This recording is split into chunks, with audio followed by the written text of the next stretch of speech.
You know that uncle that swears up and down that he would have made it to the league if not for a career-altering injury?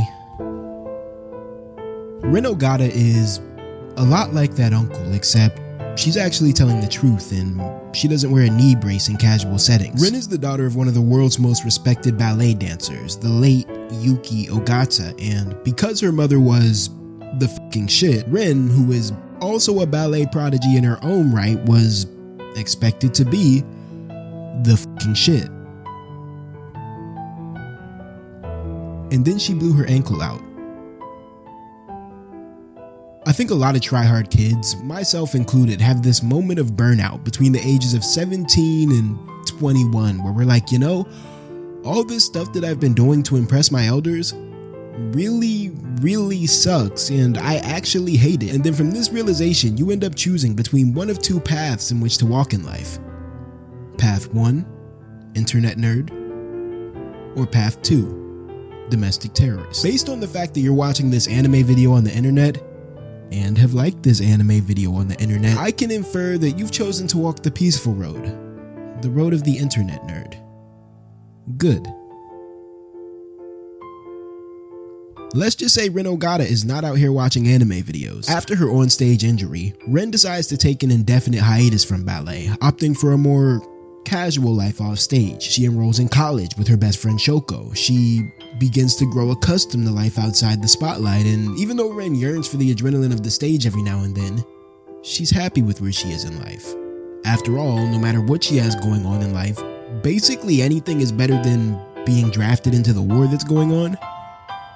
Oh yeah, there's a war that's going on, forgot to mention that part. Anime in the 2000s seemed to be really tied to the idea that our world would be run by some sort of tyrannical super government by like 2015. Rideback, which aired in 2009, was no exception to this trend, and in the Rideback universe, the entire world is under the rule of this consolidated super government called the GGP, or the Global Government Plan. Now, the GGP actually hasn't been in control of the world for long. Sometime during the mid-2020s, the GGP usurped control from the previous regime, the Western Empire, in a battle that went on to be known as the Battle of Arizona.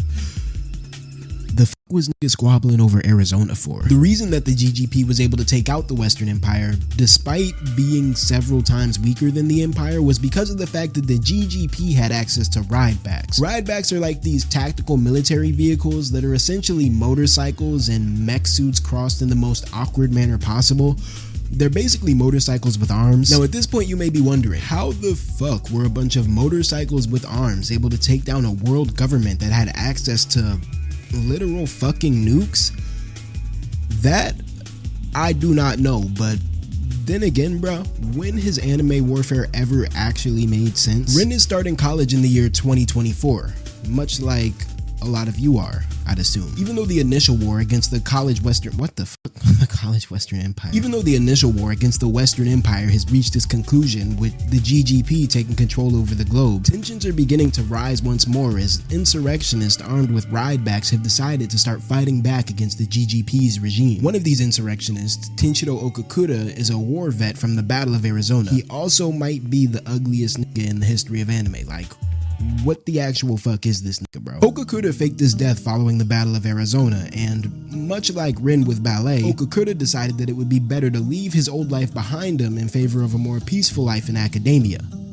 Of course, unlike Rin, Okakura doesn't actually care about fucking school. Why would he? Okakura just needs a place where he can lay low and live out the rest of his life in peace, and if role-playing as a college professor is what he has to do to achieve that end, then sure.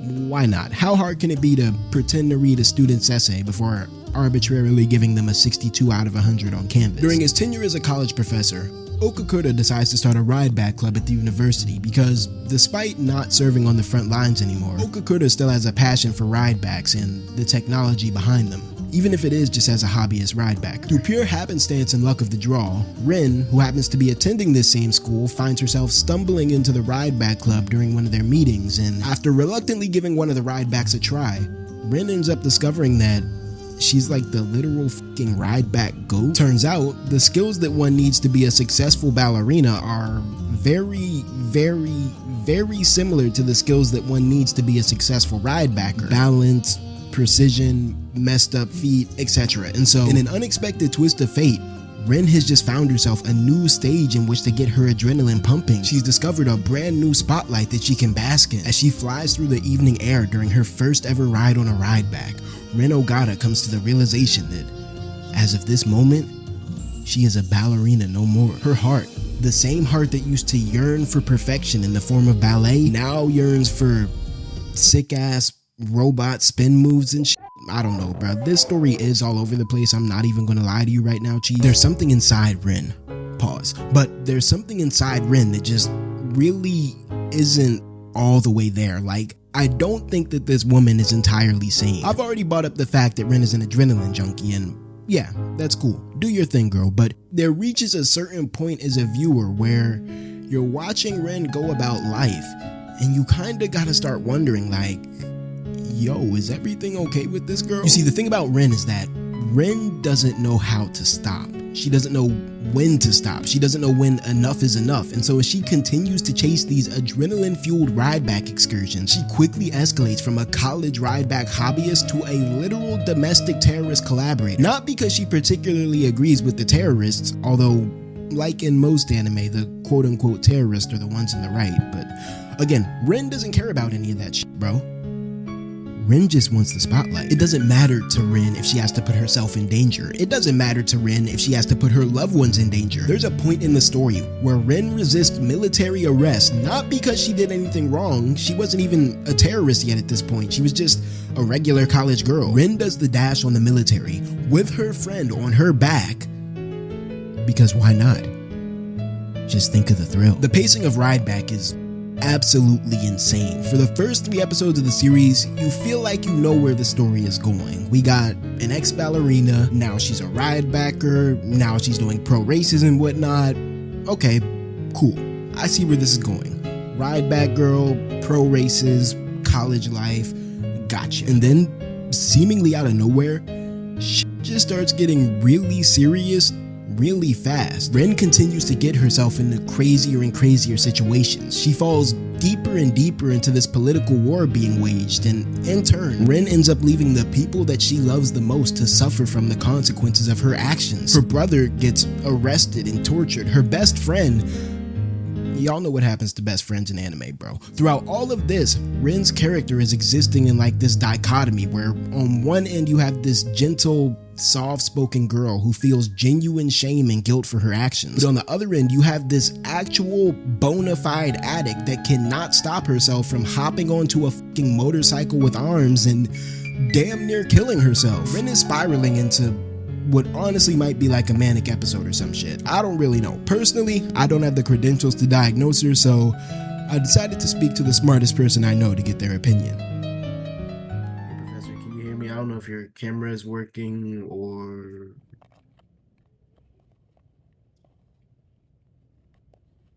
The fuck? What intrigues me so much about Rideback is the level of finesse that this story approaches the characterization of Rin with. I don't feel like the topics of mental health and psychological disorders are always portrayed with their due subtlety in anime. Like, I think you can find a lot of anime that have really artistic depictions of the human psyche, and likewise, you can find a lot of anime that have very powerful messages regarding mental health. And as much as I appreciate both of these aspects of the medium in their own right, I always find myself harboring a deeper appreciation when I see a depiction of the human psyche within anime that feels authentic. Now, I'm not that guy that expects every character in every show ever to act like a real person. Honestly, that would just be kind of buns, bro. Like, if I wanted to deal with real people all the time, then I could just go outside and deal with real people all the time. But I feel like this oversaturation of human-ish characters that are technically human but also kind of like freaks of nature might low-key be the reason that stuff like headcanon is so popular within certain sides of the anime community. A lot of authors, mangaka, do an amazing job creating these inspirational, larger-than-life archetypical figures that can embody these big ideas like freedom or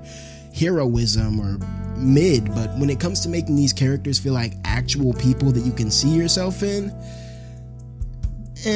depends on the author, you know. Some do it, some don't. It really comes down to writing style and the story that the author is trying to tell more than anything. Rin 𝙏𝙠 confused me at first because I came into Rideback with my brain calibrated for a certain type of character. It's like I took in all this data, right? I took in all this data like some sort of anime watching chat GPT AI. I don't know, bro. But I saw that I was going into an action-packed political drama, and boom, just like that, my brain started to expect a very specific type of character out of Rin. You know the type, bro. Dead mother, lofty ideals, probably a terrorist, fight the power, blah, blah, blah. Now, to be fair, Rin does fall into quite a few of those boxes with her tweaking ass, and so make of that what you will, but there's something about the writing of Rin's character. There's something about watching a political drama that follows a character like Rin, a character that's driven into war, not by some sort of exalted set of ideals, but just by her own mental spiraling. There's something about the insane bullshit pacing of this series. There's something about the way that it all sloppily, barely comes together that makes this series, that makes Rin feel flawed and unsettlingly real. Rideback isn't perfect. It's slightly ass, and I hesitate to even actually recommend it because Rin and the animation are definitely the only saving graces of this anime, but in spite of its shortcomings, what other series can you think of that has fucking motorcycles with arms, bro? Like, my God, that shit is weird as fuck, bro. Wow.